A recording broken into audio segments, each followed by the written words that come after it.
versus N8 rivalry, and it's a pretty exciting one. EU came off of a pretty mixed day with a big win over SKT and then a pretty devastating loss versus IG, whereas Team Liquid, they're slowly working their way up the food chain in the group stages, and G2 is going to be their next big opposition. Exactly. I think honestly both teams can be fairly happy with their day one. G2 having the two hardest teams, coming in with tournament expectations, taking down SKT. TL, though they had weaker opponents, they looked very good against them, so I think both teams are going to be pretty happy. Yeah, solid first day from both teams, but now this matchup is going to tell us a lot about the tournament to come. Of course, very historic rivalry, and when we talked about this matchup overall, you both said that the draft would define so much of how this game would play out. And expectations were that bans would go towards the bot side of the map. Very commonly, we see the Taric and the Tahm Kench banned against the side of Team Liquid, largely because most teams don't want to have to deal with the Sona Taric. And on top of that, CoreJJ is just such a monster on this Tahm Kench pick. So going to be denying those options, and with the Jarvan on top, just kind of taking one of those big priority junglers out of the draft. Yeah, notably absent from that ban list is GP. I would be interested to see if G2 wants to A, take it away, or B, if they do want to try to pick something to actually kind of counter it or deal with it very effectively. With a Calliope, you're certainly expecting TL to be able to grab that up. Jensen likely will be the recipient of the pick, but Impact did play it in the LCS as well, and I do think that taking away flex picks from G2 is something that is fairly important, because it's going to give TL a better chance on the red side to actually know what they're dealing with when it comes down to these last picks. I think G2 is quite happy by picking up the Sylas, commonly considered a pretty good matchup into the Akali, yet saying that, we did see Jensen have a fantastic performance yesterday against Null on the Sylas, so I don't think Team Liquid is going to be too afraid with that pickup. We're now looking at something like the bot lane. Typically they save their top lane pick to the second half of the draft, making sure the Impact is in a comfortable position as possible. So now they're going to look to focus their support, which is actually the Galio for CoreJJ. And CoreJJ finally getting his hands on one of the priority support picks. So often we see him focused out and banned away here. His Tahm Kench taken away, the Sona Taric also limited, but with the Galio picked, G2 now feeling comfortable to lock in a bot lane of their own with the Nautilus as a potential flex. Yeah, exactly. It could be flexed. We have been seeing it, I feel like, more and more towards the support role, though throughout play-ins it mostly was focused in the mid lane. I do think it certainly can work in both ways. Against G2, Mata did actually play that Nautilus support. It did not work out so well going up against Perks and Mickey X, who were playing Desire Rakan, and I do think Lucian here makes quite a bit of sense. Lucian alongside that Galio, fairly powerful 2v2 to be matched up against Kai'Sa, whether it's with the Nautilus or a different support.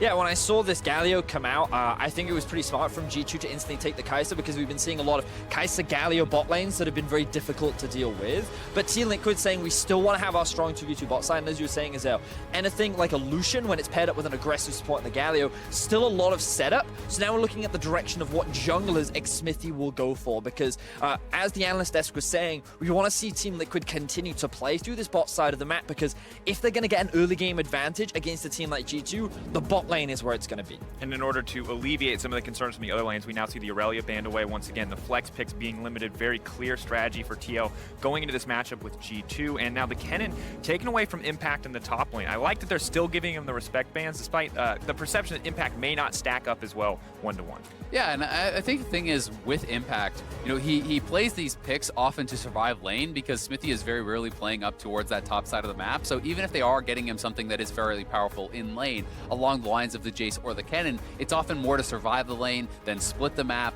be able to kind of draw pressure to him and absorb that. But GP, Kennen, and Jace all off the table, and those have been kind of three of the biggest priority picks for Impact. So G2 now looking at Impact and saying, what else have you got left in the table on the bench? Because we've seen him play a couple of things throughout the split, but these were some of the big picks that he often relied on. But he will get that counter pick, he will have that final pick, and now for Team Liquid, they may look at something like a Sejuani as a possible option, but seeing as we saw the Trundle came out from them yesterday, maybe they'll be a little hesitant to pick it up. So Sejuani has been locked in, see if Jankos wants to respond. Of course, Jankos' Karthus still on the table. A lot of regions not comfortable playing against this champion. Trundle has been shown once already. I wonder if G2 will run it back into TL, and if this is something outside of just an Xmithy pocket pick. But the important thing, you mentioned final pick for Impact into the top lane. How much is it going to matter with so many flex picks on the side of G2? Yeah, and we'll see what the final pick is going to be for G2. Olaf will get locked in. This should give them a lot of early jungle priority. Olaf certainly is a very powerful jungler in those early levels, and will be able to pair up, I think, especially alongside something like the Nautilus, which provides so much gank assist. I actually would really like the Vladimir as a pick because that is something I was considering on the side of TL. That is another pick that Impact does actually like and will go to when he is pushed down in the priority. But them taking this away feels like they're picking a scaling pick and saying, Impact, you need to be able to punish this in lane. And that is generally not Impact's forte. His own kind of matching scaling pick of the Gangplank is already gone, so we'll have to see where it goes. I mean, we've got to remember that potentially Impact could still play the Akali top lane, right? That is still a flex champion. While we typically see the Akali go on to Jensen, it is one potential option. But right now they are hovering the Hecarim towards the top side. But instead, it looks like that they're going to go for something a little bit more aggressive. The Aatrox considered pretty lane dominant. I would imagine that they want that into something like the Vladimir. Perhaps can struggle against the Sylas, who's very in your face, can trade very aggressively early on. But we'll see what G2 look to try and match up against Team Liquid. Yeah, definitely expecting Impact to trying to be playing that into the Vladimir. Certainly can be a good matchup, I think, in the early levels. Before 100%. Vladimir does get some levels, pick up some more CDR, that is when you can start dealing more effectively with the Aatrox. You also have to remember Deathbringer stance, that passive auto attack does apply, his own form of grievous wounds there, reducing both the healing and the shielding. So that is going to be fairly effective in those short trades. And Aatrox, the tether as well, does actually go through the pool. If that is already connected, you will get yanked back. So we'll see if they actually want to play up towards this top side of the map. Because if Smithy is not up there, I doubt that Impact can pressure the matchup enough to really kind of punish this Vladimir pick. And a lot of questions. I think Smithy, the biggest catalyst for how this game will play out on the side of Team Liquid, where he chooses to put his attention. When in doubt, we always assume it's going to be towards the bottom side of the map, but both of his lanes with leads can accomplish great things in this game. So much will be answered in the laning phase, and the draft, I feel like to a certain degree, going as expected with these picks. The Aatrox really feels like the only curveball. I feel like what we're seeing is, as you're rightly, I mean, when his champion pool is so pinched, you're now looking at what next steps could he go for. And I think Aatrox can make sense because I think it's pretty self-sufficient. The changes to Aatrox haven't come through yet. We're still on 9.8, which means that he's a difficult champion to dive. Once he hits level 6, of course. And against the Vladimir, it's going to take time for him to ramp up. Here we go, ladies and gentlemen. It is time. Our first game of the day. Team Liquid versus G2. NA versus EU. A rivalry as old as time. If you've been playing League of Legends, you must know about it. I'm ready to see how it shapes out. Team Liquid currently 2-0. G2 1-1 after a tough first day. Will the scores even up, or can TL pull ahead with a 3-0 start to the group stage?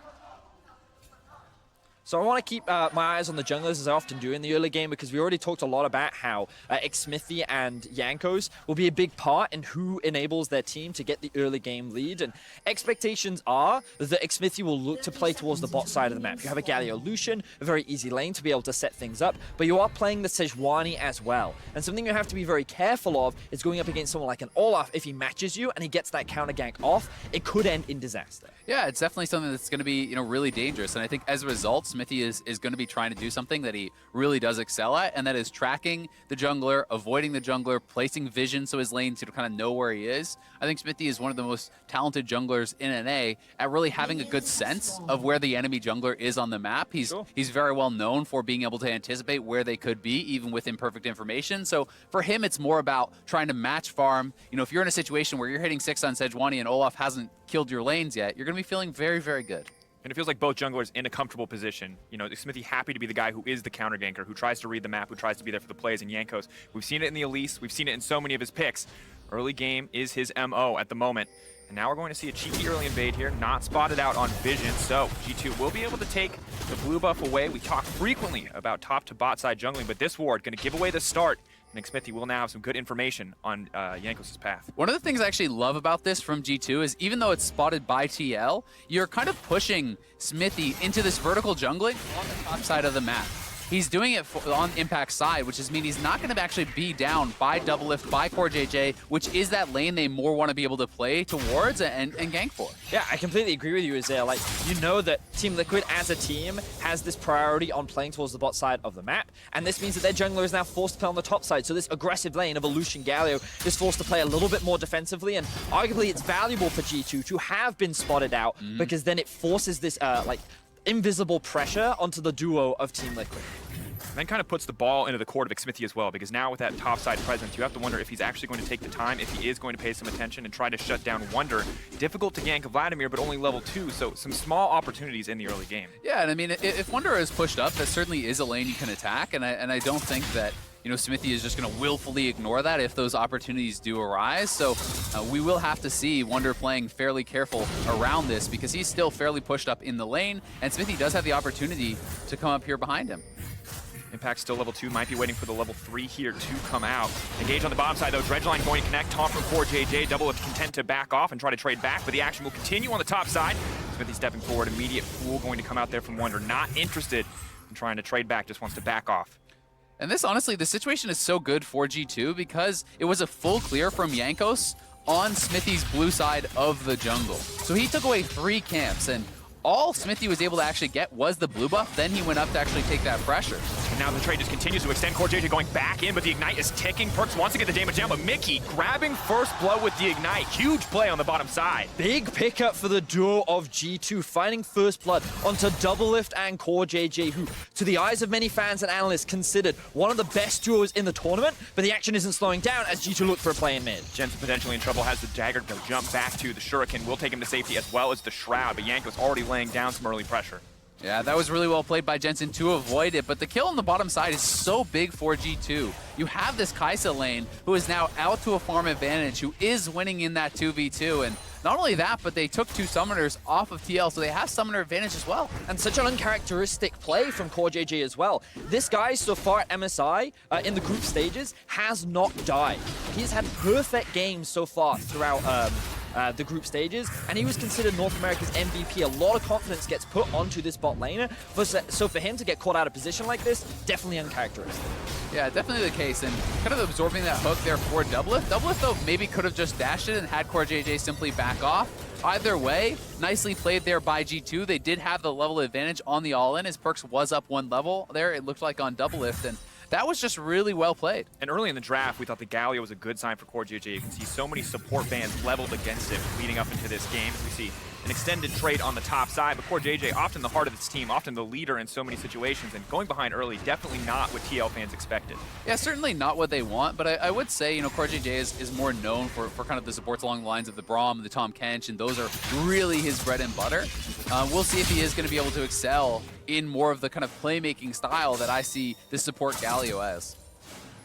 Now, however, we do see a bit of extended trade in the mid lane. The Conqueror choice for Sylas, not something that we always see, but has been very powerful in a lot of these extended melee trades. The healing from it coming in clutch against the Akali. Yeah, I'm actually a really big fan of Sylas into Akali. One of the things that Sylas can do is when you're in the middle of a minion wave, even if Akali is in Shroud, his passive ability can still hit the Akali, and he has a lot of skill shots that can continuously damage her, and he has a surprising amount of sustain with his W as well, which means he often just out-trades and outduels and may even lock down the Akali. Caps going forward, Jankos is here as well, does manage to land the stun in the Shroud. Invisible, but I don't think it's be long enough. The flash out, clutch from Jensen. Jankos wants it, he's going for it. The axe will come through, will connect, and Jankos takes down Jensen.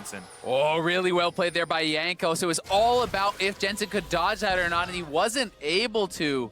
Jensen getting pressured very heavily here by Jankos. Multiple ganks in the early game to this lane, trying to help out Caps and get him ahead. And after Jensen's performance in the previous 2 games, you can understand why they might want to shut down this Akali. Jensen has been incredibly powerful in the first day of the group stage. I remember how we talked about coming into this game, and what the analyst said was that the junglers were going to be pivotal in who finds the early game leads, and the split map decision that G2 make to force Xmithie up to the top side enabled this bot lane of G2 to play aggressively, and has made it harder for Jensen to play the way he wants to in this matchup, giving Olaf all this freedom to look for these plays and help G2 get an early lead. Yeah, and I mean, I think attacking this Ignite lane is so big, because when you are going at this guy and you're pushing him back to base, you're actually getting a kill on him. He doesn't have teleport to just come back to lane and pick up that farm. So when he dies with the wave at his turret, that is all lost experience, lost farm. You can see as a result, Caps is up a level because of all this pressure that Jankos has put on. So, that is kind of the trade-off there, and Xmithie has not been in position to help out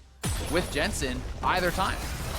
Now the bot side though, CoreJJ just threatening an engage here, but it's not just the level, it's not just the individual 1v1 difference, but the pressure in mid lane now compounding to additional advantages. Jankos able to take that blue buff away, and now the team set up to look for a dive. Caps has the Akali ult stolen. They can fully commit for this if they want to. Jankos will be spotted out, Ping's gone down on the Caps. Pretty sure they know the situation. They will back off, but G2 happy to play for the tower plates. Caps had priority in mid lane. G2 were aware that Xmithy was likely going to be on his red buff because it spawned at the same time as the blue. So G2 maintaining control over the bot side and just doing what they can to mitigate the pressure of Double Lift and Core JJ, the duo that would often help get early leads for this Team Liquid squad. And G2 are doing whatever they can to shut them down. Yeah, they certainly are, and so far, so good. You have to say for G2, they're out to a very strong early advantage. Yes, the gold lead is not massive, but everything has been going their way. It is Jankos creating the plays, it is Jankos creating a lot of the pressure, and you know that in addition to that bottom lane kill was very big. And this is just a really nice play here from G2. You land the chains from Caps in that shroud, and then Jankos goes for the chase down. I thought this was going to be another international Jankos moment when he flashed under the turret. There was a bit of I saw it in my head, man. There were a right there couple with of you. hesitation, but he managed to land the axe. And Jensen, he did what he could in that situation. Good utilization of the stealth to buy time, but I wasn't sure if his ultimate was available at the moment because he ended up not using it. So in the end, he couldn't get away. Yeah, that was definitely really close. You know, like it's easy to watch the replays and say, okay, we could have done this or that. You know, maybe in that situation, had Jensen actually turned around and got the ignite off as the axe kills him, I think he probably does get the 1-for-1 there, and then that becomes more worthwhile. But it's so hard to know exactly how much damage those turrets are going to do to Jankos. So close to the duel coming out in the mid lane, but not going to be the focus area. Double Lift now. Engaging into the X, trying to turn it back. Perks has been caught out. We'll try to use the ult to make the safety, but Impact grabbing the kill. Immediately the World Ender comes out. Going to use that movement speed to chase down Mickey X. Going to try to Spider-Man his way to safety, but I don't think he's going to get the chance. Xmithy is here as well. That's going to be 2 kills picked up for Liquid. They're donating yet another one to Impact. That's going to be huge. That was a huge teleport from Impact, making plays on the bottom side. Has been doing pretty well up in that top lane.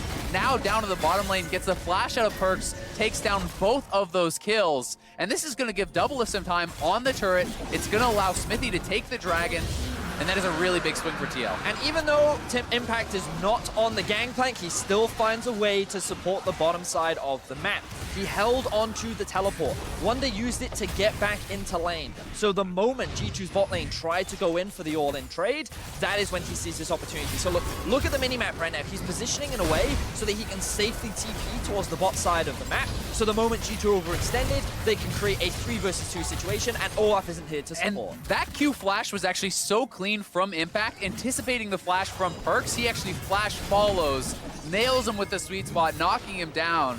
And Impact, so much credit from him is deserved, you know, to have this playstyle, right? He plays so well towards that bot lane, helping out his team, you know, not prioritizing his own individual success as much and really putting a lot of emphasis on putting his teammates ahead. And coming into today, this is the matchup that we were looking at. It was Wonder versus Impact. Now, of course, Impact yesterday 2-0 has some dominant stats. Wonder always the guy that you look at G2 to just destroy opponents on the big stage. But this game, yes, he has the scaling Vladimir, but Impact, despite being banned out, despite those champions, those comfort picks being taken away, still impressive to see him make such a huge impact. And this is one of the big questions that we had coming into not only this game, but this day for TL, was can Impact stand up against the likes of Wonder and Deshai? It certainly was. TP being invested towards the bot side of the map. G2 trying to make another play. Calling on the roam down. Yanko's immediately going to run in onto the Sejuani. The stun mark is still going to be active, though, waiting for the ultimate to expire before he's going to reactivate there. Caps is here as well. Has the Akali ulti stolen away. Not going to be able to hit with the abscond or abduct there. Now dashing forward with the first stack of the Akali ult. Looking for a second one. 4JJ is here. The Galio ulti is available. Mickey, though, still ready to commit to the play. Perks on the backside, looking for a way in. Xmithy going to get taken down, deleted instantly, and Jensen just going to back away here. The stun's still going to connect. Yanko's flying forward. Going to burn the Akali ult to make the safety. A second charge available, but Impact on the top side is doing damage to that tower and is going to grab plates in exchange. Yeah, Caps putting a lot of pressure now after kind of being put ahead by Jankos. Jankos and Caps have been spending that pressure down in the bottom lane, and this is similar to how IG had success, or rather they had success against SKT.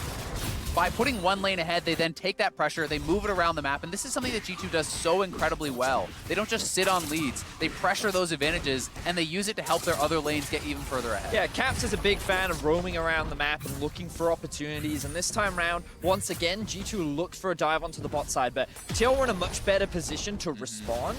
The problem for them was that Wonder could then start to collapse from the top lane. We may see another fight here, but no opportunity for Team Liquid. But yeah, Wonder, he was already moving his way through the river because he had priority up towards the top side of the map. So while initially things looked pretty good for Team Liquid, they recognized, okay, this could end up really badly for us, so we need to disengage. But now you notice Team Liquid is split up, and that allows G2 to go for this commitment. So three members collapsing down onto Xmithy. He doesn't have the flash or the dash available. Actually, I think Caps even interrupted the dash just in front of the wall there, enabling G2 to pick up these kills and gain a little bit more priority back into the game. And I think that's just a bit of poor play, honestly, from Xmithy. You know, walking too far forward. Once the ultimate is already committed from Olaf, you've already just, dissuaded the dive. You've already been down there to protect your bottom lane. You don't really need to go any further. He wanted to get something more, and as a result, G2 ends up coming out on top. A Doublelift now, waiting for Perks. Perks potentially caught out here. Is going to try to dash away to safety, but the Coaling is coming out. Perks now set to fall. That's going to be all she wrote. Doublelift finding the solo kill. Big pickup there for Doublelift, lying in wait.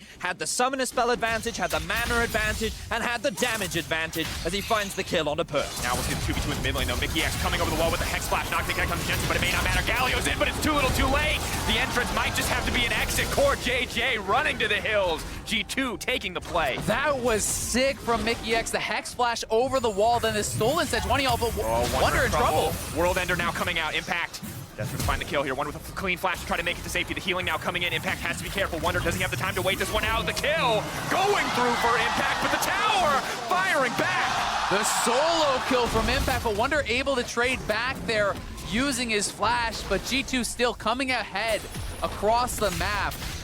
Locking down Jensen, bursting him out before he could get the Shroud down was so huge, and that CC chain was massive with the stolen Sejuani ult.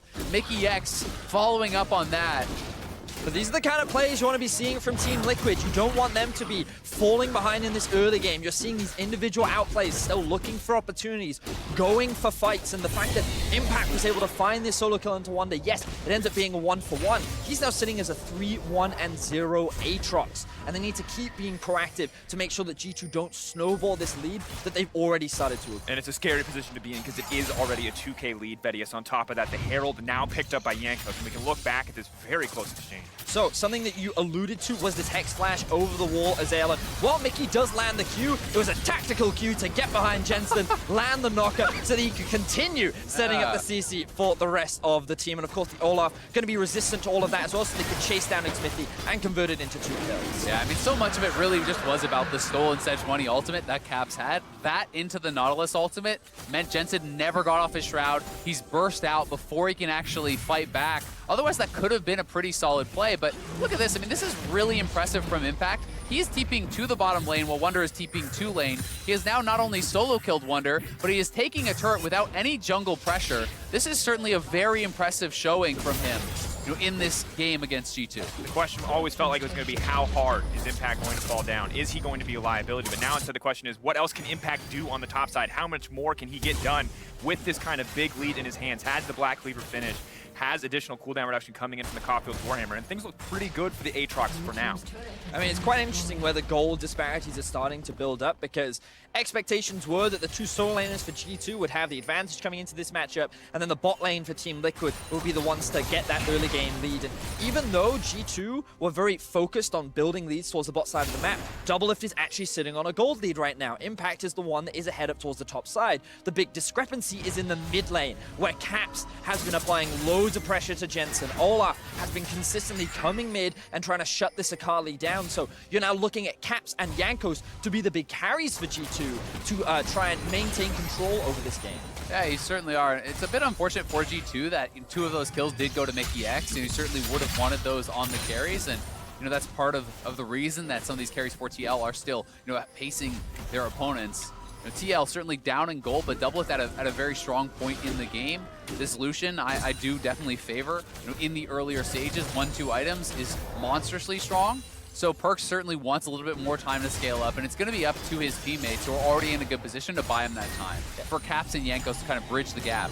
Doublelift looks like he's even working towards that Black Cleaver as well, so even further facilitating towards that kind of early spike. And it's likely that they want to try and use this Aatrox, who's already very ahead. I wouldn't be surprised to see Team Liquid start to group up, try and force these fights around the Dragon ahead of when Wonder really hits that big power spike. Because while he does have the Zhonya's, it's really that Spellbinder. Once that comes in, maybe even the Death Cap, this Vladimir really starts to kick into gear, and Team Liquid likely want to force fights before he can get to that point. And I think Team Liquid has to be painfully aware of that clock that you play on. Anytime you face against a good Vladimir, you're always nervous about that nightmare late game team fight scenario, especially when you have something like a Lucian who has to be up in your face in the front line. But it feels like for now they're in an okay spot. Only 17 minutes into the game. A 1K gold lead. It has gone down a bit. And TL does have double Drakes. This Herald, though, we're going to see if this is going to be used to break top lane tower. How much more can it get is the big question. Yeah, well, they're definitely going to get top lane turret. I do think TL should be in position to defend the tier 2, so likely it won't be much more than that. But, you know, another thing to always consider here for Wunder in this game is the amount of crowd control that is on the side of TL. So he does have to make sure that he's executing his dives very well, that he's pooling appropriately early, not greeting out for extra Qs, things, you know, a mistake we saw Caps fall prey to yesterday. Because there is the taunt, there is the Sejuani ultimate, there's knockups, there's, you know, even the mini stun for Macaulay and tremendous amount of burst plus double ignite. So it's not as easy for Wunder in this game as it is in some others. So we want to see him really executing cleanly and making sure he's getting off both the pool and Zonians in these fights. But I think it's good that you bring up Caps because there were question marks as to how well Caps was performing. Yesterday, he wasn't the center of attention for his team. He had a tough lane versus Rookie. But now against Jensen, we're kind of reminded of that level that Caps can perform at when he's given a bit of jungle attention, when he has a favorable matchup, because we see the 1-0-3 scoreline. We see the significant difference between the two mid laners in gold, and now with a Sylas who has so many viable ultimates to steal, you have to think the job does get a bit easier for Wunder as we move later in the game. And they're even sending Caps up against Impact right now, making the matchup a little bit more even between G2 and Team Liquid, rather than having the Vladimir struggle against this Aatrox. And he's now working towards what looks like the death stance as well, so he's going to have a little bit more sustain and durability. But in fact, they're actually just going to keep Wunder towards the bot side. His teleport is still unavailable, and I'm surprised at this because you would expect to send Wunder up towards the top side because the dragon is about to spawn, but I suppose given Caps does have the teleport as well, they're fine sending him off to the other side lane. Yeah, and they want to reset Caps here. He just finished another item, so being able to send him back to base, get that power spike before any potential fight would break out. But certainly it is a very, very strong point in the game for Impact. He has his Death Stance now. He's on 40% CDR with the runes, plus the 30 on his items. I think this is about peak for Aatrox, really, you know, especially in compared to the rest of the game. He's going to be really, really strong right now. We'll see if he's going to be able to execute on this. I think for TL, this is a pretty good moment to take some fights. You have your 2 items on your Aatrox, 2 items on Doublelift as well. Gunblade is already complete for Jensen. He has a stopwatch there, so there's a lot of playmaking potential and a lot of big fight potential. Impact now just going to try to find the 1v1 on Caps. Caps in trouble. The World Ender coming back. He's trying to trade back. Has a lot of healing in his kit as well. The Conqueror now procs. Mickey on the way up. First to the roam is the G2 lineup. World Ender comes out now. Traded back. Impact will be forced to retreat for now. They're waiting for that time to tick down, but in the meantime, it means TL gets free access to this dragon. Will grab it uncontested, but Impact forced to flash to safety. Yanko's now going to try and chase him down. G2 see the strong member, and they want to eliminate him from the map. They're going to cut down Impact. Yankos on a killing spree. So the trade comes out between the two teams. G2 go towards the top side, TL invest in the Drake. They're now sitting at 3 Drakes so far in this game, and Jensen is getting free time towards this bot tower. So even though G2 do convert this into a kill onto Impact, overall, Team Liquid are the ones that come out with the map advantage. Yeah, definitely. They're going to be feeling pretty good about this. I'm not sure that Jensen's going to be able to actually finish this off, and look at Caps going in. Hungry for blood, using everything to go and stealing the ult. Oh, Caps is brutally terrifying. Fantastic solo kill there from Capson. Note how there was no hesitation whatsoever. He sees the Akali, he knows he can go for the outplay. There's not going to be any support. Caps showcasing why he is the best in the game. Yeah, that was sick from Caps. Takes his ult, and then you have as many dashes as the Akali. Yeah, the Akali had Shroud down. Jensen was using it for the extra energy for the wave clear there, so no Shroud was available. Used the ultimate to retreat, but Caps is already on top of you. He used the ultimate proactively, so his second charge will be available faster than Jensen's also, and you know, that was just very, very nice stuff from G2's mid laner. Caps certainly showing up here against DL. And we talked about how, given how the bot lane fell a little bit behind, we needed to see Caps step up and be the carry this game. And look at how he does it. Uses the E into chains to close the gap, then has the Akali ultimate to continue the chase. He then has the passive stacks combined with his EQW combo, just absolutely beautifully done. And not a hint of remorse on Caps' face. No, he's smiling. He knows. He's feeling himself, and you got to respect it. The execution damage is significant from Sylas. Difficult for Jensen to win out. Difficult spot now for TL to find themselves in. Yes, the Akali can be more relevant when to move late into the game, but needs a lane where she can safely farm. And that's been the problem, right? G2, I think, has been much better at moving around the map and punishing these side lanes. They have been much more proactive. Smithy has really been a pretty big non-factor so far this game. Yankos has had him on the back foot, and ever since Yankos put Caps ahead, they have been using this kind of tag team duo to move around the map, to get vision, and to punish TL when they're trying to pick up these side lane waves. And while Team Liquid were in a very good position earlier on, you're now looking at Caps level 15, 2 items fully completed. He can sit in a side lane pretty much uncontested, and G2 are doing what they can to enable him as much as possible. They were littered with control wards, and now they're pushing that vision deeper in towards the top side of the map to allow Caps to just continue pushing on this side lane and making it harder and harder for TL to answer. The setup is clear for Baron. They will have to answer that TL, of course, with the Mountain Drake advantage, which can be so difficult to enter the pit when you have the threat of the Sylas. Impact, strongest member of the team, will now push in. We'll try to do some damage to Jankos, force him out of the area. The Olaf ulti will fall away soon. Will they try to find the re-engage? No, Team Liquid just going to back off. They say they know it's a vision game for now, want to buy more time. They want to get later into this game. Yeah, and I think that's the correct choice. If you over-chase there, if you commit forward, the Nautilus was in the area. Kai'Sa can always follow up with an ultimate once Nautilus CCs someone, so certainly was the ability to have that turned around on them. They need to know that they're on the back foot and really take positive fights here, but it's the G2 solo laners looking to pick up a kill onto Impact. Impact's immediately forced to use the World Ender, now needs to run. Core JJ's ult coming out as well. With 2 ults taken away, difficult spot now for TL and Impact to be in. You can see how much control G2 have over TL's half of the map. Impact can't even walk through what should be an area of control in his favor, but without the risk of getting collapsed on by a bunch of G2 members. So TL have to be very cautious about how they move through the map and where they look for opportunities to try and claw back control. And I think that's such a nice play from G2 because Impact is, really the strongest member on the TL team right now. He even has the Executioner, so his 1v1 potential is actually pretty decent against that Vladimir. But by forcing his ultimate out there, there's no way he can actually move aggressively forward. He has to be on the defensive once again.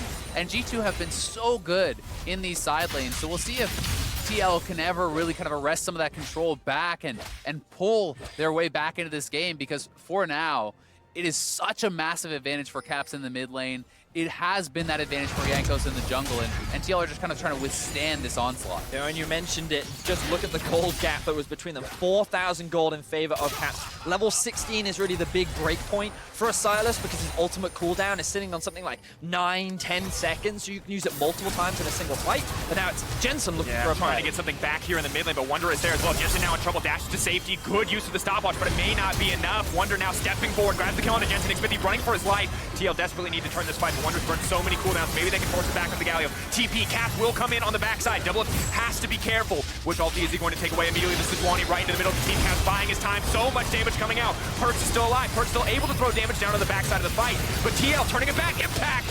Big use of the abilities there, trying to find a way to get a kill, but it's just a trade, just a 1-for-1. Caps won't start getting it back though. Goes golden, buys a bit of time. Now on the retreat, Yanko stepping forward. G2 looking to rout him. Double have taken down an extended trade, but in the end, G2 coming out on top, and Caps is not done yet. Stealing the Galio ultimate, pulling it away. Can now retreat back his team.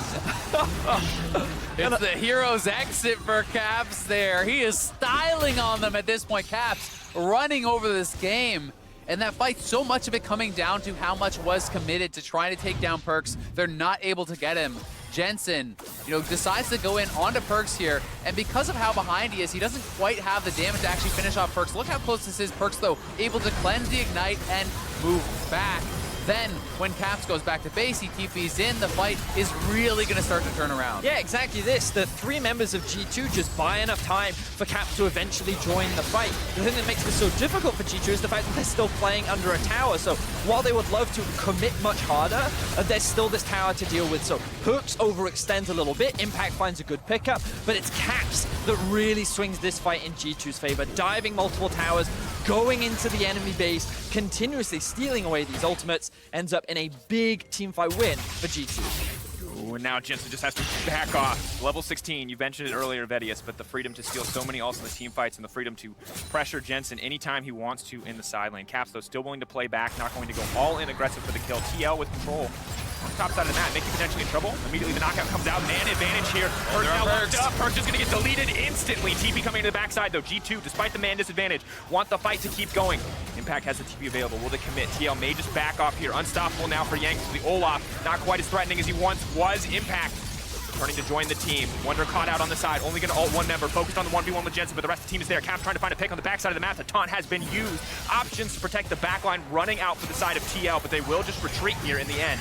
Still a very good pick there for TL. They do get 1 kill. They also get the teleport out of Wonder, and they are able to disengage the fight. So TL playing well from behind, but it is certainly Caps you have to deal with, and that is why they're trying to fight away from him, because Caps is completely uncontested right now in the game. I mean, look at the item difference between him and Jensen. It's 3.5 items to 1.5 items. And notice how the map is being set up right now. While TL do find that pick, and they're able to get that shut down and kind of relieve some of the pressure from G2, the bot lane is being pushed into this tier 2 tower. The top lane is being pushed in as well. And this was just a bit of an overstep from Mickey, which Doublelift is immediately there to capitalize on. Fantastic ultimate from Xmithy, but we don't have time. There's another fight kicks off. Cap's going to keep going in for the trade.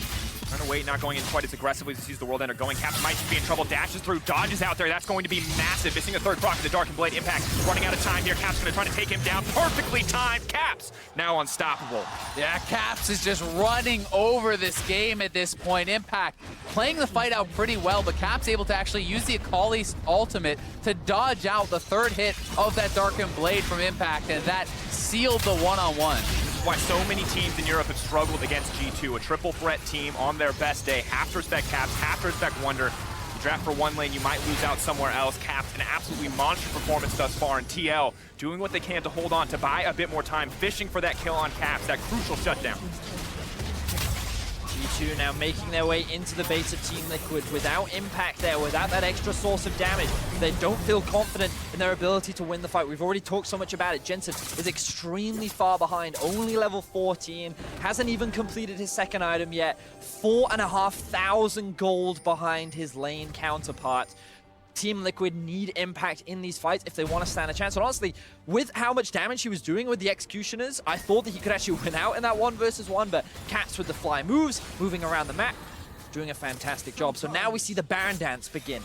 Yeah, and I think TL made the right call to just give up the inhib. If you try to fight that, you're just going down, but Caps now going in. Wants to blow up Jensen. Jensen, can he make it out safety? But the rest of the team now fishing for a fight. They are going to be take out Mickey Axe right before anything gets started. Jankos, though, barreling his way into the middle of the team. The knockup is there to keep Kurtz out of the back line. Wonder in the midst of everybody manages to kill Doublelift Smithy. Now the last man standing. Caps trying to destroy the team, taking on both solo laners. He's already knocked Impact out of the fight. He's looking for Impact as well. Going to continue the Aatrox ulti. Going to come up. He's still alive. Caps comes through, and Parks gets the triple kill. And once again, G2 come out on top in the fight. Team Liquid, they made the right decision right there. They thought that with Caps in a 1 versus 2, this is our opportunity to win, but Wonder hit that break point. The death cap was completed on the Vladimir. Wonder gets the shutdown onto Doublelift, and with the team fight win, G2 are looking for the end. And this game has been the story of Jankos and Caps. Mickey as well to start the fights, but now Jensen the last man standing, and this is going to do it.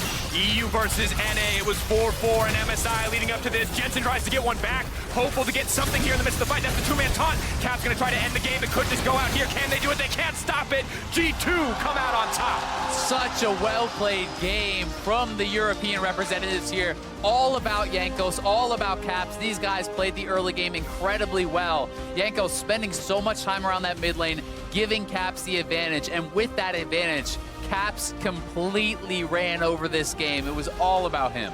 I mean, you could see, like, I was starting to sweat. You know, I was looking at how Doublelift, even after all that pressure, was still in a big advantage. The Aatrox in the top side of the map was like a whole 1,500 gold ahead of Wonder. And you're looking at this TL squad and you're thinking, okay, they're actually in a pretty good spot to be able to find these good fights, look for the mid game. But unfortunately, they never really found those opportunities. They kept getting split apart by G2. There were one too many skirmishes, and every time it was Caps that was coming out on top. And he got to this point on Silas where he was uncontrollable. And then unfortunately, even in those fights where TL looked like they had an advantage, Caps just had too much power.